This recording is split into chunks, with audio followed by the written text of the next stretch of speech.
Bon, en ce moment c'est les municipales, il faut aller voter, mais quand on regarde l'histoire de France, on se rend compte qu'il y a certains maires qui ont eu des idées, on va dire un peu originales. Déjà, on commence avec notre cher Victor Hugo, parce que oui, lui aussi, il a été homme politique. En fait, après la Révolution de 1848, qui met fin à la monarchie de Juillet, Alphonse de Lamartine, une figure majeure de la Révolution, le nomme maire du 8e arrondissement de Paris. Le problème, c'est que Victor Hugo, il n'est pas très enthousiaste face à la Révolution. Il aurait préféré une régence plus calme et sans violence. Il refuse donc le poste, mais accepte quand même d'en assurer l'intérim. Et d'ailleurs, ce que vous voyez juste au-dessus de ma tête, c'est son décret d'investiture. Donc Victor Hugo a bel et bien été maire d'un arrondissement de Paris pendant 8 jours. Ok, on quitte maintenant Paris pour Saint-Ouen-sur-Iton, un petit village de 800 habitants dans l'Orne, où un maire a régné pendant 54 ans. Son nom, c'est Désiré Guimard, maire de la commune de 1852 à 1906. En plus d'une durée de règne soviétique, ce qu'il a entrepris dans la ville jusqu'à aujourd'hui, c'est pas très clair. Pour marquer l'histoire, il aurait imposé aux habitants de construire des cheminées en forme de tire-bouchon.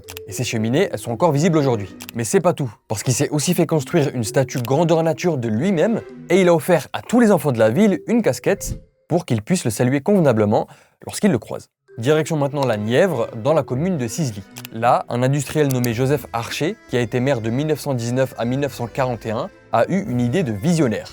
Créer l'euro avant l'euro. Pas mal, non? C'est français. En fait, il était marqué par la Première Guerre mondiale et les tensions de l'entre-deux-guerres, et il pensait que la paix pouvait être apportée par une union monétaire européenne. Il a donc proposé en 1928 une devise locale, appelée l'Europa, qui va réellement circuler dans le village plus de 70 ans avant l'euro. Mais bon, il y a quelques petits détails, c'est que le Joseph, il possédait toutes les terres du village et il obligeait ses habitants à utiliser l'Europa. Et en plus, pour pouvoir les échanger contre des francs, les habitants devaient se rendre en ville et passer par un compte bancaire qui était ouvert par monsieur le maire.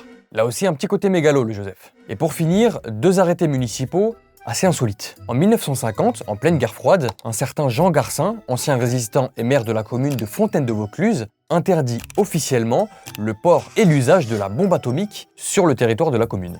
Donc ailleurs dans le monde, c'est ok, mais à Fontaine-de-Vaucluse, c'est non. C'est non. Et quelques années plus tard, le maire de Châteauneuf-du-Pape, un certain Lucien Jeune, prend aussi un arrêté un peu bizarre. Alors qu'on est dans une vague d'observation d'OVNI en France et ailleurs dans le monde, le maire interdit le survol et le stationnement de soucoupes volantes sous peine d'enlèvement par le garde champêtre. Le garde champêtre? Oui. Le garde champêtre. Et si ces histoires vous plaisent, n'oubliez pas de vous abonner.